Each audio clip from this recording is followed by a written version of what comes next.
Hey, y'all. Welcome in season 4 of LaRae Infinity Let's Talk podcast. I know I'm so excited. Yes. We're doing it. We've been recording. We're in season. And as you know, LaRae Infinity Let's Talk podcast is all about women telling their unapologetic stories the way they want to tell them in their own time and own words. And that's just not in the words, but the actions. So you pick the topics, I'm asking you questions, and we're sitting here and I'm celebrating because I don't think that there's like a real way to be an actual human all the time. Yeah. So I want to welcome in my guest. I'm going to have her introduce herself and we're going to get started.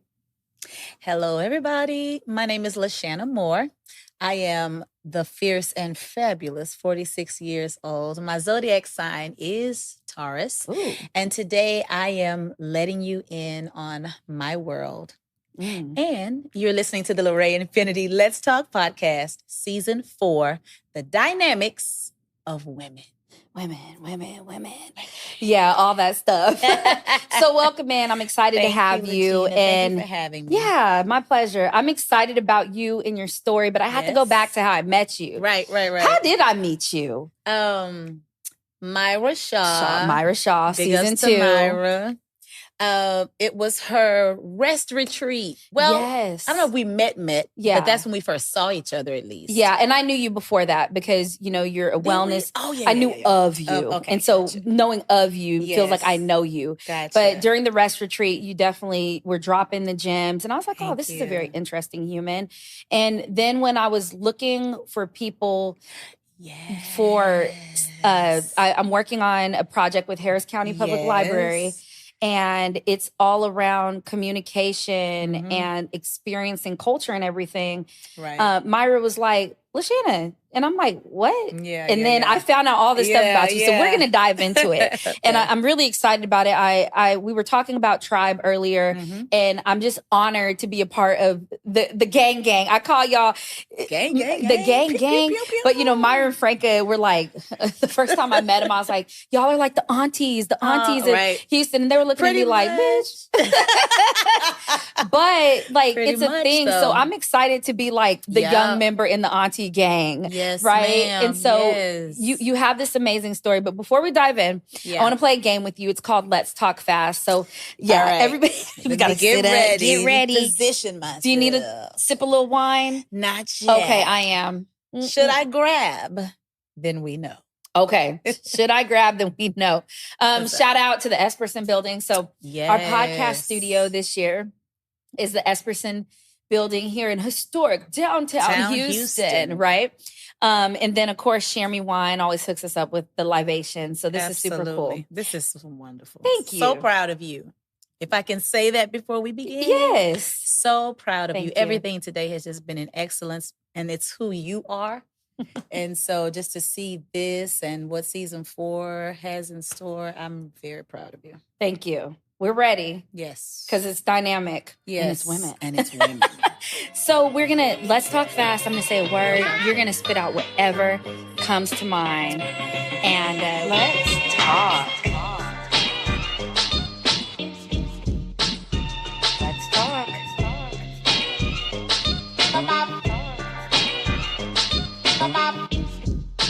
Let's talk. Let's talk. Hey, y'all. I just want to give you the heads up. There is definitely cursing, adult content, and there will be triggers in this episode as we look at and celebrate the journeys and the walks of women. All right. So when we think about Let's Talk, it really started from this place of the fact that I wanted a podcast that is focused on all women in all walks of life and how we're growing and how we're navigating and impacting the world that we live in. Yeah. And then when you think about it, telling our untold story, right? And I think we're in a really cool time in society where a lot of women are able to tell their stories. Yeah. But what's the untold part, right, that's going to help the next person? Exactly. Or the part that you almost are comfortable with talking about, but you're not there yet. Those things. Yeah. Because the rise of woman is what I call it and what I've been calling it over the last years. But I really see it. The rise of woman is not just a story of loss or growth or triumph, but it's of inspiration and fabulous failures. Fabulous failures and everything in between. Yeah. So I just want to dive in and have a girlfriend talk about it. Let's do it. Okay, cool. So I just want to let's start with how you grew up. Okay. And your family dynamics. Cue my background music, please. Ooh, my mood lighting. That's a bad But you were quick with it, though. My upbringing, I was born in Arkansas, a very small town, El Dorado, Arkansas. If you blink, you literally have passed through it. I was raised in Texas, however, mother and father and an older brother. And very conservative family. When I tell you extremely humble beginnings, from probably a 4-room house to a trailer home, and just a gradual climb from there. My parents were big educators in their own right. In terms of making sure that my brother and I really learned life. Yeah. What I thought was unique about that, though, is that my daddy is a clergyman. Oh. Yeah, my dad is a minister. So, like, you're technically a PK. I am all of a PK. Okay. Yes. But what I think my experience different from a lot of PKs that I know was my dad was a big liver. He's a big intellectual. And he was big on making sure that we thought through everything. Ooh. So he encouraged us to really dig deep in whatever aspect of life we were intrigued by. And also, he never gave answers.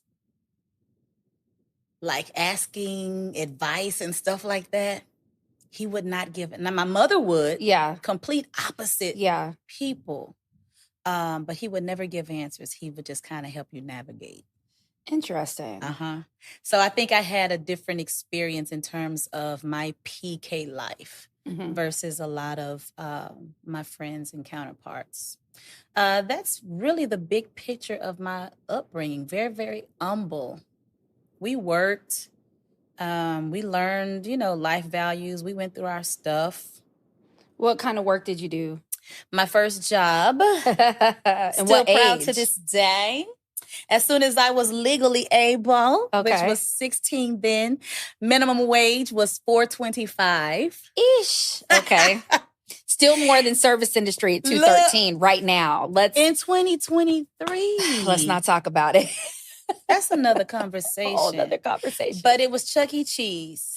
Really? Yes. Chuck E. Cheese, where a kid can be a kid. Where a kid can be a kid. It used to be showbiz. Now, I am dating myself, so I don't know if Chuck E. Cheese was showbiz? Yes. Okay. Before it became Chuck E. Cheese, it was, and he wasn't a mouse. Was it Showbiz featured a mouse? I can't remember.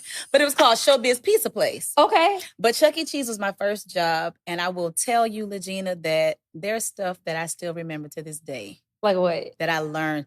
Customer service. Yeah. Customer, you always listen. Attitude, being a part of what makes an environment friendly and fun.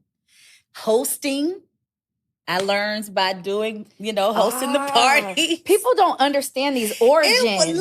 It was a lot of rich experience and nuggets working at my first job. That was like 1990. 1990 on the year of not so 1990. What is now Chuck E. Cheese, where a kid can be a kid. Where a kid can be a kid. This is where your origin story comes foundation. From. Are you the middle? Where do you lie? I'm the youngest. You're the youngest of two. Of two. Yes. Okay. Just the two. And so, growing up, did anything that stands out to you happen in your adolescent years? Yeah, probably just my personality. So I was the complete opposite of who I am now. Okay. I was very shy. I was very fearful. I asked my mom one time, Mom, were you depressed carrying me? Because I remember as a child, I was just afraid of everything. What is it? Womb trauma or like? Well, she said no. She was like, no, because my mother wasn't supposed to have children anyway. Oh. So then when they found out I was a girl, they already had their boy. She was like, I was very happy. So I don't know where it started. It started from somewhere, but I was a very fearful kid. I was a kid that, thought that there were snakes under the bed, monsters in the closet, head under the covers, shaking and crying. You were scary. Just scary about any and everything. Yeah. Pleading with God, please don't ever let my parents die. Like I was that child, So what was unique about the pivot in that was probably at 4, right around at 4, my mother enrolled me in a dance class because I was unable to function, and I couldn't function without her. So she was my comfort blanket. And so she knew that if she didn't do something with me to help me develop, and learn how to navigate the world and deal with people, that I was going to be a special mess. Yeah. So, she enrolled me in my first dance class at 4, and it changed my world. What kind of dance was it? My first 3 classes were jazz, ballet, and tap. And you remember it? And I remember. Wow. Yeah. And you remember coming out of your shell and stuff? I do. I remember gradually emerging out of my shell. I remember one time a dance teacher after class waiting on my mom to pick me up. And she came up to me. And mind you, I'm not the child out of the 2 of us, my brother and I, that remembers a lot. My brother has like a satellite memory. Yeah, he remembers total recall. I'm like, how can you remember that? My sister would have too. I'd be like, what? Yeah, my brother's like that. So there's some things that I don't recall like that, but I remember these things.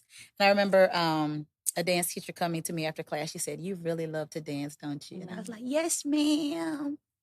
And I always remember that and how it just started helping me across the board and everything, being able to make eye contact with people, not being intimidated, because I would cry if you stared at me too long. Like I didn't have any sense of stability within my body. Were you frustrating to your parents, do you think? At some point, I'm sure I had to be. Yeah. Because I'm sure they were concerned. My mom saw what needed to be done with me. It may have probably also encouraged my father to parent the way that he did. Yeah, exploratory. Right, definitely. Because if not, I would have been just a robotic kid, checking boxes and not really feeling my way through life, being sensible, being able to comprehend and, understand deduction and all that kind of stuff. Yeah. Yeah, so I'm sure at some point they had concern. But I was A-type too. So it was like this balance. Oh, God. My hair had to be a certain way. I had interesting dynamics because I was also a tomboy. But my hair had, honestly, I'm still a tomboy. It doesn't go proudly, away. For whatever reason. Got the Uggs on. In a minute.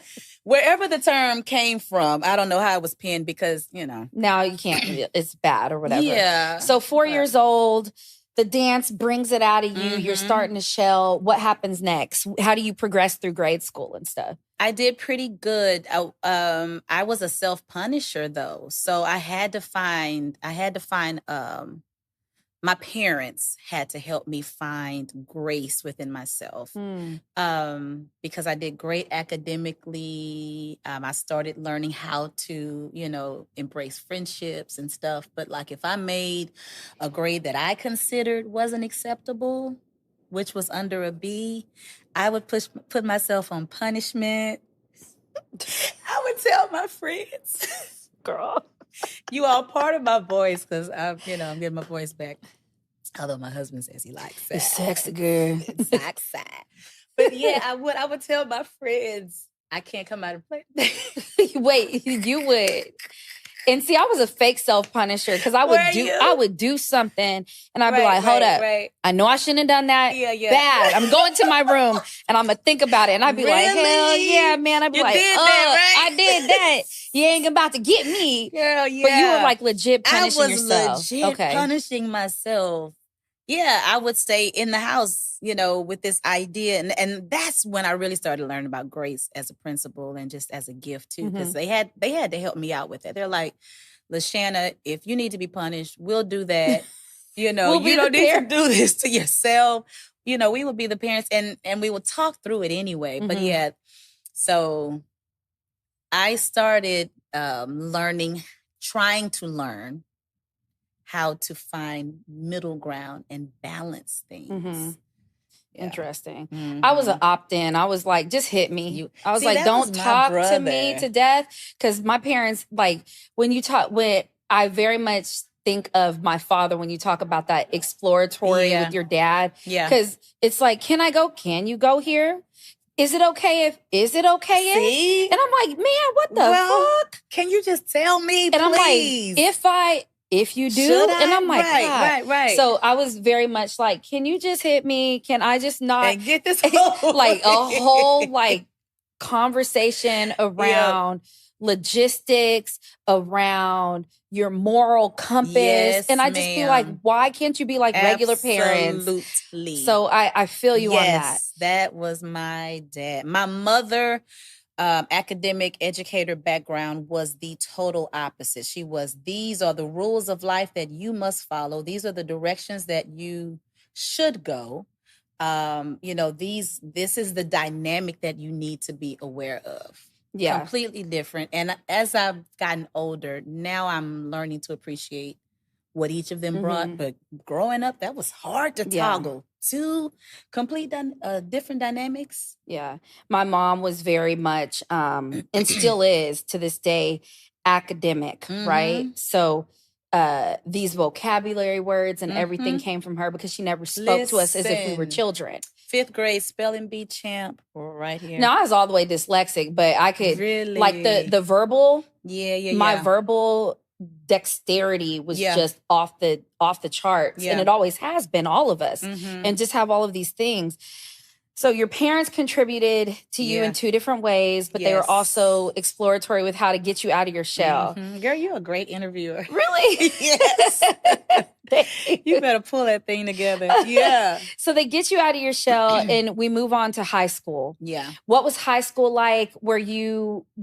Because you also said that you started embracing friendships. That's what I heard you say, which is very interesting. Yeah. Because everybody, some kids are like, that's my best friend, that's my best friend, that's my best friend. For sure. But every other week it changes. Yeah. So what was your outlook on friendships and how you moved into high school? Yeah, I had my friends. I had my set of friends. So it was always, I think I've always moved through having just the group, the girlfriend group, whether it was elementary, junior high, high school. But then I equally started noticing the change in girls too, as we got in high school. I easily made friends with the guys and always had guy friends, very comfortable with them. They didn't require so much. And they were, this is who I am. They were the absolute, what you see is what you get. So by the time high school came, I started having to navigate the dynamics and the complexities of females. Whoosh. Yeah. And how was that for you? That was challenging because it was exhausting. Were you in dance in high school? I was. By this time, I was in dance, music, band. Shout out to all the flautists. I played the flute. The flautist. Yes. Flautist. The flautist. Got Depends on where you are. They may say flutist or flautist. I like flautist. Yes. So you're a flautist. So you're going the very artistic route. But academics are clean and good to go. Yeah. And you're also a tomboy. I was able to use both sides of my brain. You left or right-handed? Yeah. But you're right-handed. You're right-handed. Interesting. Usually we lean toward left on that. I'm left. Yeah. Are you I'm lefty? Left. Oh, all my day. nephew is a lefty. Love that. Yeah. So you're dancing, you're figuring out the dynamics with women, young girls, young ladies, whatever. Right. For me, it was challenging and it helped because I was an athlete, right? Oh, were you? And so, yeah, you were kind of encouraged. What'd you play? I played softball. Well, I played soccer first. Okay. And when I was in West Texas, softball manifested because soccer, I like to say I was so good that the girls that I was playing with really didn't like me because they had been playing competitive soccer. Yeah. And I came in, military brat, mom retires. I come in and I'm good. So I take people's spot, and I didn't like the mean white girls in West Texas. Yes. So I quit, and I thought I was going to like kick it at home and I'm ready to go. And my dad's like, nah. He's like, what you gonna do? You're gonna do something. He signed me up for softball. I was pissed on so many levels. Where are you? But I ended up playing in college, right? I play recreationally. You play softball now? Yeah. Really? So you still have the athletic vibe in you? Yeah. Oh, it's still there. So how does your high school life affect you moving forward? Let me take a beat on that. Oh, here's a story. Of which you've encouraged us to share for this season. Mm-hmm. I was raped my senior year of high school. That was probably the most pivotal aspect of high school and really life moving forward. And that changed a lot in me. Just the natural softness that I possessed, the kindness that I possessed, my confidence about how I had planned to move forward in the world. Of course, my idea and perception of men at that point, trust factor, all of that stuff. So my senior year, while I also was a semester ahead and only required one semester, I think all of that was overshadowed by the experience. Yeah. And also a life-defining moment as it related to relating to girls, because it was one of my friends who sold me out to this guy. God damn. Yeah. And when you talk about it, it's people don't talk about it enough, the fact that women are part of the victimization of other women, including port cities like Houston. How much we see that woven into a lot of these situations. And the sickness behind it. Did you tell your parents? Not voluntarily. What happened? I did have a good friend at church who encouraged me to. I would not have. I think I would have silenced my way through that whole thing. Yeah. But I did. I sat down and I talked with my parents, and emotional, but they handled it, and just the level of support and affirming me. Talk about affirming me.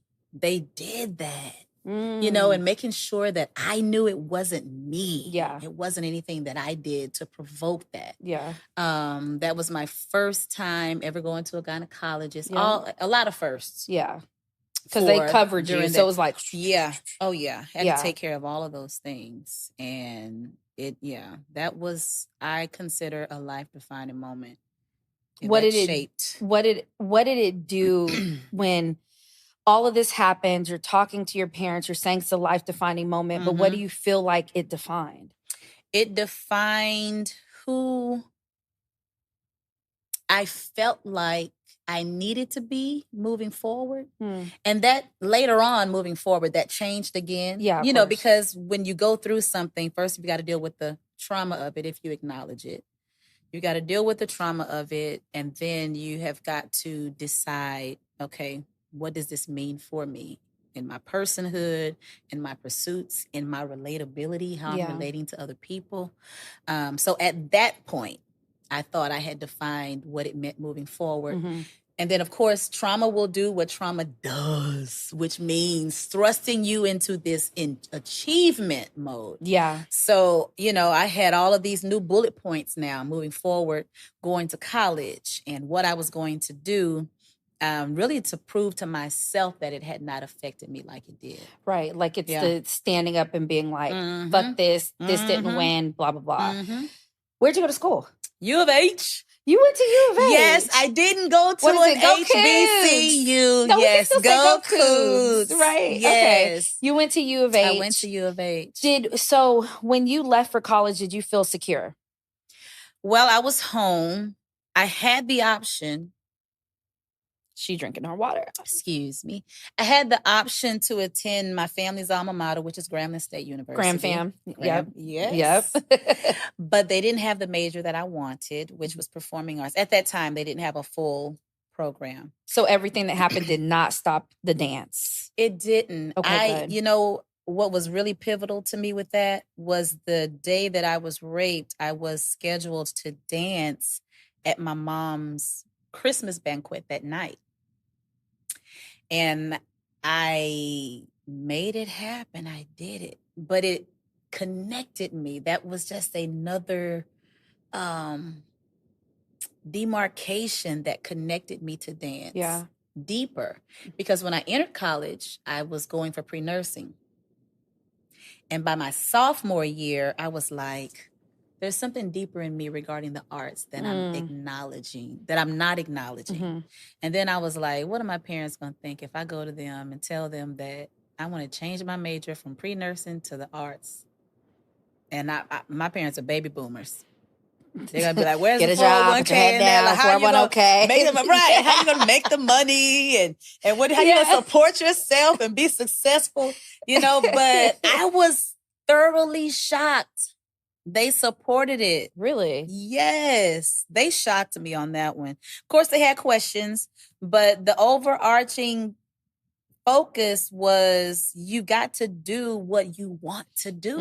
You got to do what makes you happy. Yeah. And the rest will figure itself out if you're being true to what you need to do. So that was a deep sigh of relief because I really was expecting to like have my PowerPoint presentation ready on why I wasn't making this. My dad, change. who, what, where, when, why, how. And I'm like, what do you mean? I don't know. Exactly. Yeah. I was really, my dad being that person, I was really shocked. I was expecting my mom to be the emotional responder, but my father to really take me through the criteria. And that was one moment that both of them responded the same. And I was like, who are these people? You're like, okay. And that was your sophomore year. That was my sophomore year. So what is sophomore, like 19, 20, depending on?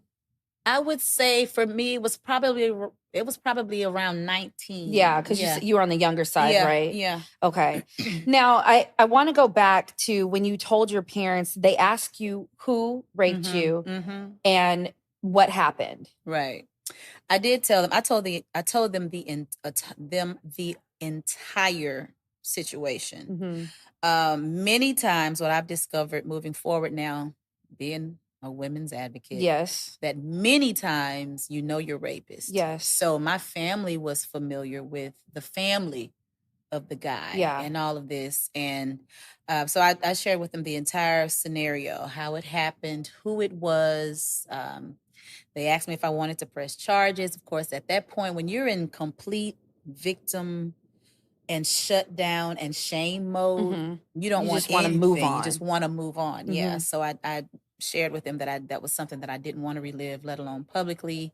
And then being concerned for them because, you know, they were people of the cloth, you know, ministerial and pretty big names in our city during that time. And I just wanted it to go away. Yeah. So they supported, they kind of let me navigate it, but with some guidelines. Yeah. Getting professional help, mental health support, making sure I went to my prom, because at that point, you know, I wasn't going to go. Right. You know, still making sure that I still created memories for my senior year. Positive memories and stuff. Positive memories, and not the, you know, didn't preach to me about, now, how you think the Lord going to use you? You know, it was none of that. So that was a variant of the PK. Yes. Right. The mental health and not like we got to pray this away and all that kind of stuff. Yes. I know those stories very well. Yeah, too well. And I'm proud that it was not that's not my story. I have many, you know, PK friends. I'm married to a PK. So we have a lot of, you know, common conversation, as life would have it, right? But yeah, a lot of them can't say the same thing. Yeah. That I had. It's just a variation. So you're dancing, dancing not only at 4 created this, but it also took you through, got you through, liberated you in some type of way. You tell your parents, you're like, look, nursing ain't it. I'm about to do this shit. They're like, okay. You're like, okay. Okay. So what happens next? Okay. You're like, let's go. So I did. That introduced me to the black-white dynamic because I was always the only or one other. Black girl in the arts, in the college experience. Of course, I'm at University of Houston, which is very diverse, I must say. But in these spaces, theater, we're running things. Dance, was not a dominant face. I didn't see a lot of me. But my confidence started to rebuild. And I learned how to kind of see that proudly. I'm going to come in here, with my thicker self, my curvier self, and make a difference and grab this knowledge and keep it moving. Yeah. Okay, so let's sidebar from the story of life because you said something that hit me. You said my thicker self, right? Yes. So how do you feel about your body, even right now? I love her, LaGina. Yes. We've been through a lot. Yeah. I did not always feel that way. I was short and corn-fed Southern girl, as we described Cornbread and collard greens. Always, okay, with the pepper sauce and all that good stuff. I just, parents will affirm it, but it's just something you got to feel too. Like, you got to get there. Like dad saying, baby girl, you're beautiful. It's like, shut up. Like, okay, thank you. You're supposed to say that. You're supposed to say, yes, I got you.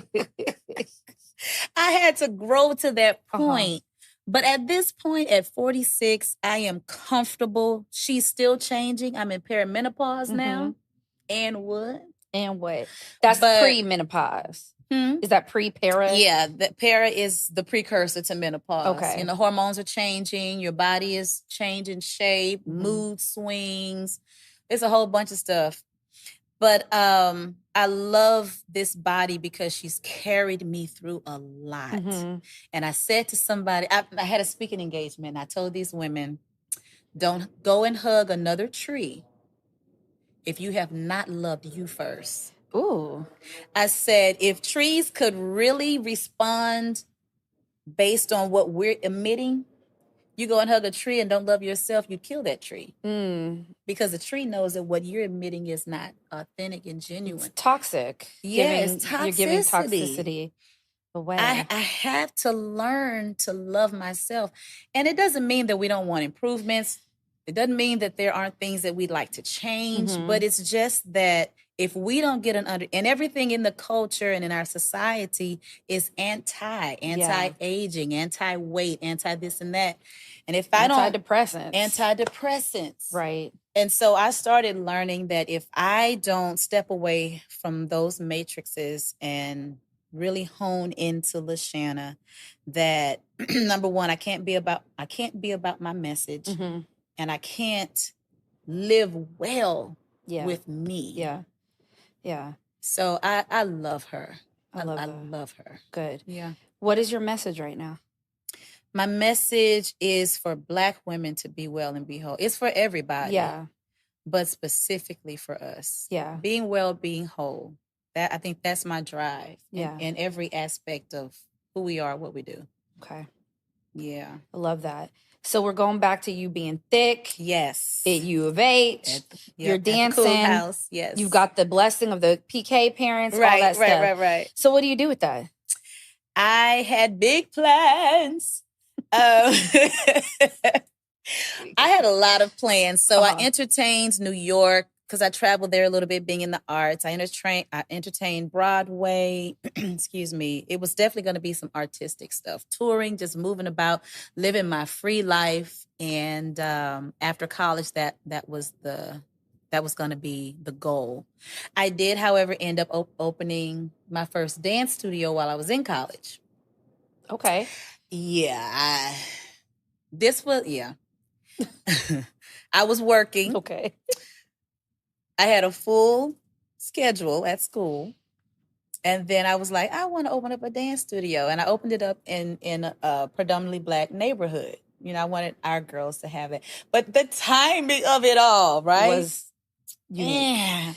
So, I negotiated my own contract, found the spot, whatever. Long story short, she stayed open for 6 months and I had to shut it down. Why?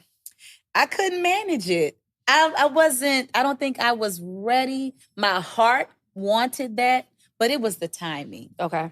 Yeah, so with everything that was already on my plate, trying to manage that, being a staff of one. Oh, was you? You were the teacher, the door opener, the janitor? Yes. Administrator, janitor, teacher, advertisement, PR. What'd your parents say? They laughed at you? My parents laughed at me sometimes. They would. Do they? Yeah, they had their questions. They were concerned, but they were there for the opening. Like this. Girl, they were there like, yes. Listen, whenever she put her mind to doing something, she does it. Do it. We are here. Yeah, they were concerned. So 6 months, but I did it. Yeah, after 6 months, that was the quickest grand opening and closing ever seen. Was the traffic in there good, or was it just you could not manage? I couldn't manage all of the upkeep. I had a few students because I was failing to advertise or have the help or the village that I needed. And in Embracing Village, we were talking about this offline. Yeah. Embracing Village is something that I had to learn to accept. So I was trying to do it all.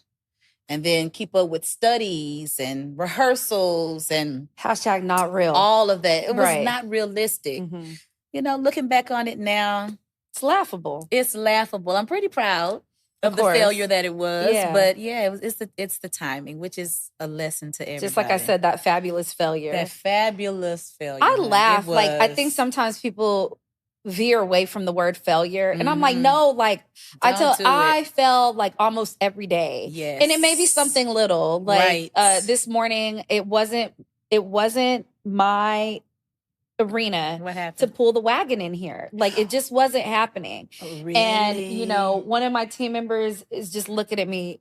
She knows that I want to do it. So she's letting me do it. But it wasn't my job. And I should have just moved. Yeah. But that's like a failure to me. And it's like, logistically, I could have thought about it better, something, whatever. And then there's the large things. And I'm like, that had to happen. Yeah. For me to, like, even season 4, I guess at some point I'll sit down and talk about it. But season 4, I tried to start shooting last year. One, I did not have all the stuff to do it. Yeah. I have a picture. I'll share it. Thinking back on it now. Oh, gosh. And I just wasn't in a headspace, right? Yeah. Like, my sister had just passed, and I'm like, I want to. And in my head, almost like when you were talking about your high school experiences, it somewhere in my head, it was like, I need to do this to prove that I'm okay. And halfway through an interview, I was like, I don't need to do this because I'm not okay. You discovered that. Right. Yeah. So, mid-interview, huh? The mid-interview. Wow. My face goes blank, and I'm like, huh, okay, this isn't it. Yeah. This isn't it. So, dance studio fails. And what are you, a junior at this point? I am approaching my senior year. Okay, senior year. What's going on senior year? Senior year, I'm preparing for my senior concert, as a flutist. Well, dance. Dance, okay. Yeah, so at this point, my flute playing has become a hobby because I'm focusing on my dance and my theater. And so, preparing for your senior programs that you have to do in both mediums. Also, I would say that I did not finish college in the time frame that I had planned. So 4 years became 5 years. And every semester, junior and senior year, one concentration was sacrificing for the other. So at one point, I felt like quitting. Like, this is too much. Like, I would have to always choose, okay, theater has got to be the dominant focus this semester because they would not align classes to let you take certain classes simultaneously. So it added another year. So by my senior year, I'm preparing for my theater and my dance presentations, concerts. I'm exhausted. I'm over it. I don't want to walk. You can just mail me my diploma. My senior year was a sloth. crawl. You've seen that? With the gift with the slaughter's crawl. That was me. I was just like, I just want to be done. At that point, yeah, I was exhausted. Just the mental fortitude that it was taking for a 20-year-old to get there. Yeah. So you get there, but I got there. And I'm sure your parents encouraged you to walk. Yes, they did, honey. That was my same thing undergrad. Yes. I walked. Hell, I think I was still drunk walking across stage because I went to school in Tuscaloosa, Alabama at Stillman College. Wow, yes. And Tuscaloosa is a lick. Yes. And so I had a cooler full of Hunch Punch on my patio. Hunch Punch. Everybody would come by and get cups. Wow. And we were running around the city we were just like little savages for one night. And I even took my parents' rental car. Did you? Yeah. And I thought I was slick because I got it back in the morning. My parents were like, we knew you took it. Look. I was like, look. How did they be knowing stuff? Because we're not smart. Not smart. Kids aren't smart. My dad went in the garage one time and like just put his hand on the hood. He was like, you took that. How long have I been gone, motherfucker? Like, since you know me. And I thought I was slick you too. Don't think. Because I didn't even leave my truck at the time there. Like, I had a friend come with me. Okay. We picked up the car because I don't know how I had a spare key. I think my parents set me up for failure on this. But I got it back to them in time and I made it to graduation on time. So I feel you. You walked the stage. I did. I walked, took the pictures, had the graduation dinner, party, did all the things. Did you have a plan when you graduated? I had a plan to go to New York. Yeah. My plan was, I think every young artist's general plan that now it's time to go out and spread your wings. I didn't fame. Oh, that was my thing. Yes. But I ended up working in a school teaching art. Okay. Teaching the arts. And then I ended up opening a conservatory. Yeah. Okay. I did it again. Okay. This time a little better. So she stayed open. Watermark Dance Conservatory. Okay. Was her name. She stayed open a lot longer this time around. What happened was, it was unexpected. Excuse me. I had toured a little bit and I was preparing for this Canada tour.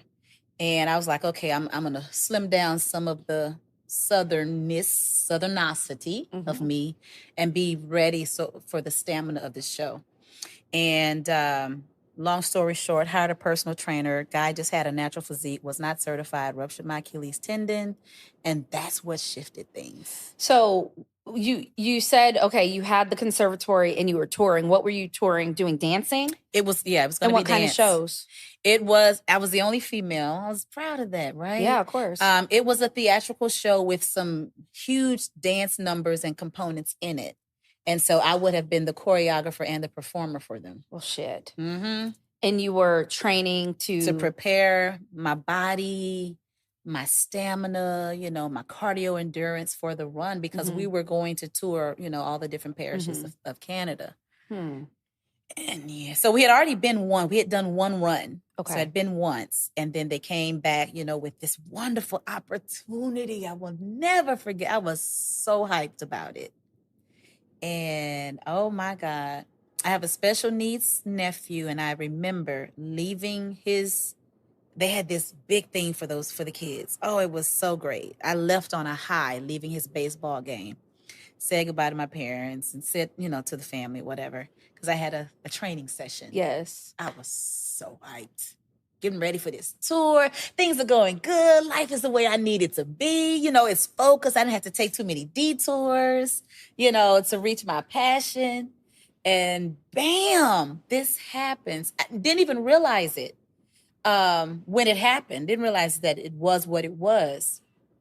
The guy was trying to mimic something that he had seen another trainer do, that, if I'm not mistaken, football players do, the pulling the parachute, running in the open field. Yeah, but you have to, there's a whole thing with that. There's techniques behind it. A whole in prep. a certain way you're supposed to run and assessing that your person is ready for that. And different size pair. Okay, When I tell you the brother rigged these machines in the gym to mimic I'm laughing now in hindsight. I know, but you're breaking my heart. You laughing. I'm like, LaShanna. In hindsight, I'm like, oh my God. And then you don't think to question. Yeah. You know, you're trusting your person. And I heard a pow. And I looked around the gym. Everybody looked because it was just that loud. Like, what was that? And then eventually I went to the floor. So what I learned from my doctor was that the Achilles snapped and disconnected from my heel bone and rolled up into my calf. It was a clean snap. It was a clean snap. Complete. It's a lot so it wasn't of even, weight and pressure. It was very much so, yeah. I didn't even have the option of healing naturally versus surgery. They're like, you're going to have to get this surgically repaired. So that was the beginning of a change. Yeah. You know, when you think about, you know, I ask, I'm like, what's that pivotal moment in life? And I think we have so many of them, but this one in particular, you're back on it. You're saying bye, bye, bye. You're de-southernizing the southernness. The graduation thing through the graduation, the tassel. You're like, fuck you, motherfuckers. I'm about to do this shit. Right? I'm finna live, okay? And snap. And snapped. Yeah. Indeed. So where do you go? Are you back home at this point? What happens? It was very overwhelming. So I had the responsibility of the conservatory. You know, I was teaching on the side, you know, but I had to go through surgery and rehab, physical therapy. I couldn't teach like I wanted to. Depression, just a whole slew of stuff. So I started teaching from the chair. Once I was, you know, fast forward and I was able to be out. Yeah. You know, prior to that calling in teachers. But it was funny because that was like when skinny jeans were a big thing. And the whole left side of my pant leg was it was loose because all the muscle atrophy from my glute all the way down to my calf was just gone. Wow. It was out of there. Well, you slimmed down on one side. Listen, did I not? I did. Yeah. Wow. But I remember like just being in a dark place one night and I heard the voice of God tell me, hang on, there's a silver lining. And I was in a dark room because I didn't know what to do from what am I going to do? Yeah. I can't keep up with the demands of the conservatory. You know, she was still young at that point. The financial responsibility, missing time at school, which they eventually let me go because I had kindergartners and that whole liability thing. So I was just like, you know. And that is when I landed into my first sector of wellness, nutrition. And how to care for me while going through this devastating experience. And depending on that in order to try to salvage some part of my body, you know, while experiencing so much atrophy. And the guy that eventually became my mentor was a very skilled trainer that happened to be in that gym who had watched the entire thing transpire. And he was like, I cringed when you chose that guy, but it wasn't my place to say anything. Yeah. But ultimately took me on as a mentor, as a mentee. Yeah. And said, I think the way that I'm watching you heal, I think this would be a good field for you. Okay. So fitness, I got into fitness. And you want to shout out your mentor? Gerald Sias. Okay. Yes, of course. Will forever credit Gerald for, y'all want tea? We ended up dating for a few years, okay? Okay. Give y'all a little tea. But great guy. Will always give him credit for, you know, seeing that in me. I think that was a part, God knows how to navigate you. So that was a part of plan because it gave me confidence within me. Yeah. But going through that, though, also gave me a different type of empathy and sensitivity toward working with people. It, you know, when people trust you with their vulnerabilities, and there's nothing like the vulnerability of body. Yeah. Just like finances. You got to, you know, tell your financial people and your it's hurtful business. Sometimes. And it can be hurtful, right? Yeah. But it helped me to really take what I do serious. When someone trusts to give their bodies into my hand or their issues or what they're dealing with, you know, because a physical goal doesn't come without mental, emotional stuff. It just does not happen that way. But yeah, so fitness and nutrition. I went back to school for the stuff because I don't want to play with people. You know what I mean? And I will say, if I had to wrap it up, that everything that I'm doing now has been from personal experience. Yeah. The wellness, the holistic health, like it's always been from a personal experience. And I was like, okay, God, I don't need to be a billboard for you know. You're right. Yeah, I ain't gotta go through, you know. But yeah, I think it does something in you. It fuels a different kind of passion. People see, not that you're just a great speaker or you're a great clinician or a great practitioner, they see the undertone of that. Yeah. And that is what I'm really grateful for. Yeah. I always talk about the journey and whether it's something that shouldn't have happened, but it did, right? High school or the snap. Those are going to be high school and the snap. Listen. Or it's the things that do happen and you get the lesson out of them. Even when it's something good, right? Like sometimes people experience things and don't understand the lesson in them. Yeah. It just plays into the whole journey. And the journey is important. It is. And sometimes the journey allows the empathy that you have and everything else. For sure. So let's step back and talk about you and as a person. We asked about the body, but what do you really like about yourself right now? I like that I'm adaptable. What does that mean? And what I mean by that is that I understand how to get along with people. I understand how not to allow my own personality or, you know, as some would use their zodiac sign traits. Yeah. To keep me from communing with anybody. You know, because sometimes we start to brag about those things, or well, I don't associate with such and such, or I don't do this or that, or I don't prefer this or that. Like, what? Why? Yeah. And I'm like, well, there are some things about the Taurus in me that need to change. You know? So what I like about me is that I'm very adaptable, that I'm going to find something to connect with somebody. Even if you're a racist, you're going to like me. You're going to like me. You're going to love me. Exactly. Like that, right? Yeah. You're going to respect or appreciate something about me. Yeah.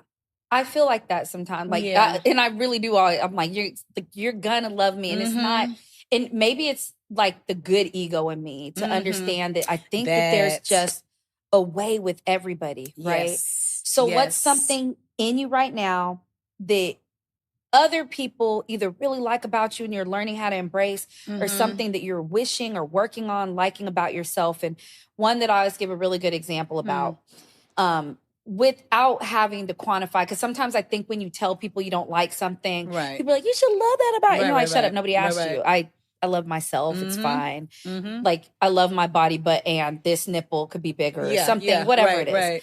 For me, my voice. And over the last, especially 2 years. Like or don't like? I was indifferent about it. I know it's different, right? And I know it's different. It's just a different voice. And it's different even sometimes when you look at me, you're like, oh, your voice, you know? And so is the last 2 years have gone on, people are like, your voice is so radio, or it's so podcasty, or it's so unique, it works, right? And so I've started just really embracing that from the scope of other people. That's not saying I hated it, because it's been mine, but I'm always like, you know, even the first year of the podcast, it took me a whole year to get it out because I didn't want to listen to yourself. And I was like, LaGina, that is bad ego getting in the way. I can understand that. Right? So what's something in you that you're learning to embrace that maybe other people love about you? What am I learning to embrace that other people love? I think it's an overcritical analysis of myself, probably giving me so much acclaim over my talent and my skill when I'm always in student mode. Therefore, thinking that you never accomplish or you never reach a place of professionalism. So, like in the arts, always being in student mode in the arts because you're trying to graduate to a certain place. I carried that even after college. Yeah. So when I started doing independent things or contracting things or things with other institutions and got that praise, I was still in student mode. Okay. And never just allowing myself to be like, you did that. Okay. Or LaShanna, you're pretty good. Yeah. Like you are pretty good at this. Like the praise or the compliments were never enough. It was hard for me to absorb it and embrace it. Yeah. So I think even now I'm still learning that. Okay. 30 seconds. Give me like 10 things you just fucking done and blown out of the water. Just tell me. Well, I created a film. I'm very proud of that. What else have I done? Black Bodice. By the name of Black Bodice, of which everyone has to see. Yes. Very proud of that. I am proud to be a wonderful auntie. Yeah. Auntie life. Man, I'm a good auntie. Auntie life? Yes. I'm a great auntie. Oh, I've got to give myself credit for that. Yeah. I would be my own auntie. Okay. Yeah. I'd want to be my auntie. I would do that. Okay. I'm a great listener. I'm a great advice giver.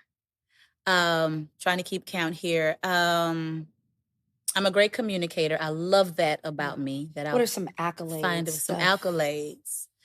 Well, the film, my business, Holistically Well. And this is so funny because I've worked on doing the opposite. Sometimes when people says, well, tell me about yourself. And you start listing stuff. Yeah. But it's not you. Yeah. So I've worked to really find the core. The core. Yeah. So let me go to the accolades. Yeah, I want the bragging shit. That. You know what I mean? So yeah, my wellness practice. Yeah. I'm 13 and a half years into this field And now. let's note that businesses, as you know. Yes. Fold after a year, 2 years. For sure, yeah. They do. And so we have been afloat and evolving for 13 and a half years. Wow. I'm thankful for that. I'm thankful that I've been able to travel the country and do this work. Yeah. Not international yet, but it's coming. I'm thankful that I have just created a senior concierge service. I love working with the senior community. What is the senior box for you? In terms of age, really 65 plus. Bet. Yeah. Cool. Because aging has changed It now. has. So I love that. So we just added a senior care concierge service for seniors. What else can I say that I've done? I've written some books, some manuals for women's health. I just registered this term called wellness. Wellness. So it's Black women doing wellness their way. Wellness. So it's ASS at the end. Ass. Mm-hmm. Southern. So it's that intersection of wellness and yes. When we approve of something, something that we like, we're like, yes. I am so stoked about that. Okay. That being our space for all things health, medical, and all that goodness. Okay, I'm excited. Yes. What else, LaGina? I'm sure I'm going to think about it later. And you're going to be like, 10. Stuff let me just round it out. Yeah. I've done a lot in the art space. I've created, mounted, and traveled some productions. I'm proud of that. Yeah. What type of productions? Stage productions, live stage. Wow. Live stage with music, theater, dance, graphics, all of that. The whole thing. Mm-hmm. Got them sponsored and were able to pay for my people instead of them just doing it for exposure. Yeah. Able to pay those people. Proud of that. And I'm proud of being a good wife. I think that I am. I can see that. I think that You're probably I am. a fun wife, I'm too. not great. Oh, I'm the best annoying wife you will ever. You walk around fucking with them, don't you? Listen, I am great. Yeah. So I have to get, 5 years in, but I have to. I had a good foundation. My parents divorced after 30 years. Yeah. But I had a good foundation, and I Yeah. think I'm a good wife. How did the 30 years hit you? Ooh, they're talking about the divorce? Yeah. It hit. That was my senior year of college. Wow. So that was my first time seeing my parents attend an event of mine separated. So I tried to, trick myself. I'm older now. I'm not a kid. I'm not a product of divorced parents as a child. I should be mature. Yeah. And, embrace this and process it and move on. But oh no, it was very subtle. It was very subtle. I broke up with probably the only healthy relationship I'd ever had. Because I just didn't believe in it anymore. Yeah, I had to go through a whole navigation of getting my ideology correct. That didn't have anything to do with me, my life, my decisions. Yeah. And the brightness that was ahead of me.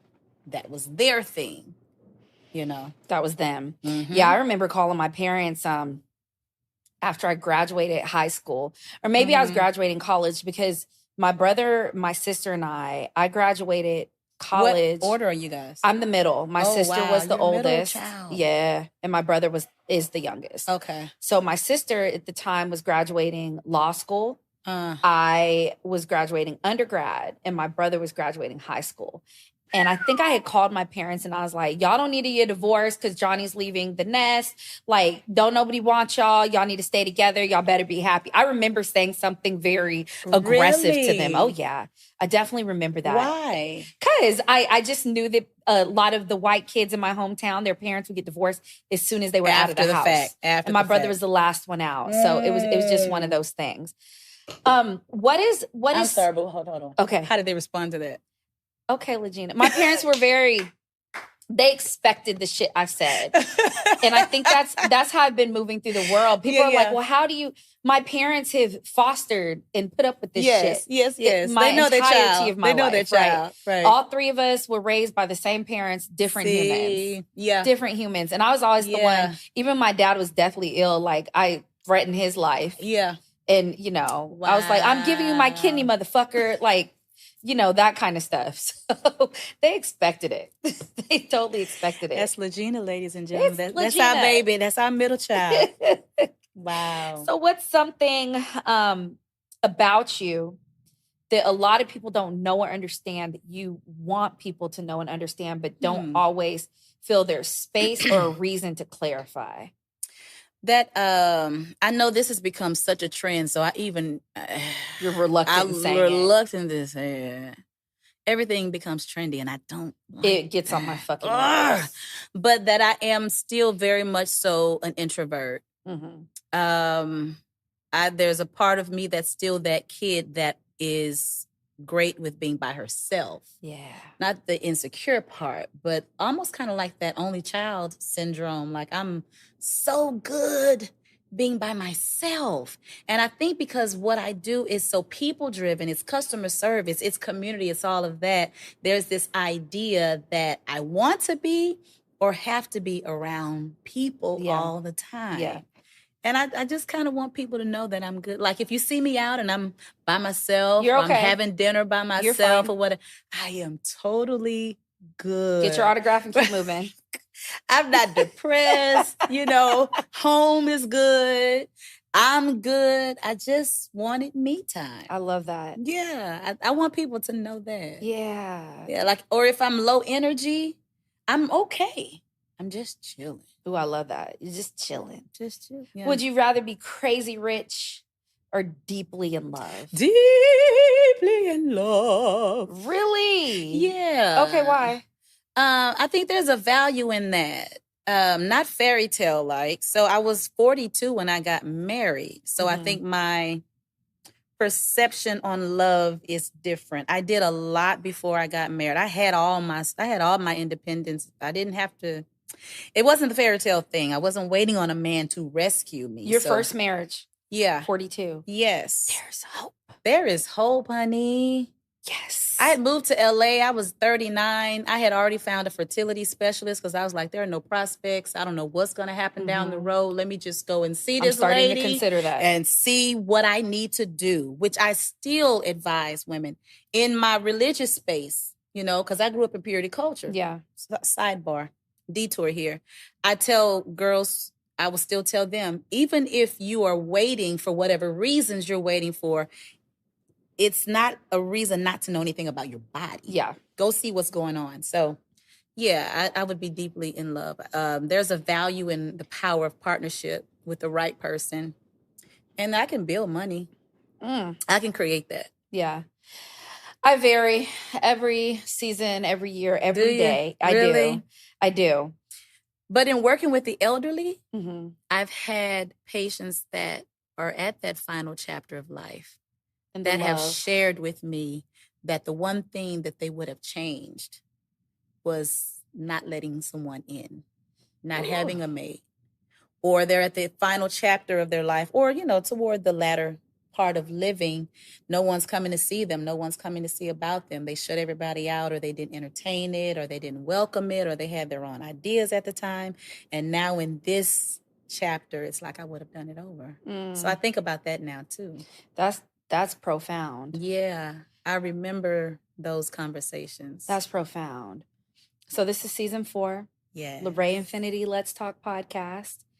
How do you describe the dynamics of women? Ooh. The dynamics of women are loaded. I think we're still just scratching the surface. The dynamic of a woman is best served without limits because she doesn't know limits. Her anatomy and her being doesn't know limits. Now, when she taps into that, that's dynamic personified. She's who she is times 10 when she recognizes her dynamic. So I would say that it's unlimited power and change. We always have been, from any era, from any culture, from any religious belief. It has always been the woman. Well, damn. Yeah. All right, y'all. Season 4. This is what's happening. I want to thank everybody for listening. LaShanna, I want to thank you for being on. Going on this roller coaster, right? Because again, I don't think that our stories are flat. Yeah. Absolutely not. And they're worth telling and sharing. So I appreciate you sharing. Thank you. Yes. Thank you for allowing me to. Yes, ma'am. Thank you. Y'all, you know how this goes. There's a lot going on in the world. I appreciate you watching. Now, physically watching, we're here. Hey. And as you're navigating and figuring out who you're going to be, how you're going to show up in life, what you're going to do better, what you're going to do more of, what you're going to fabulously fail at.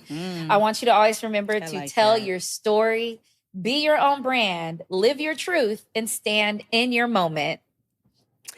All right, y'all. As you've heard, my name is LaShanna Moore. I am fabulously 46 years old, as always, and I hope that y'all have enjoyed and gleaned from this episode. You just listened to my story, my experience, and as I live my truth and stand in my moment on the LaRae Infinity Let's Talk podcast, Series 4, The Dynamics of Women. Yes! Pew, pew, pew. Peace, y'all. Bye. Bye.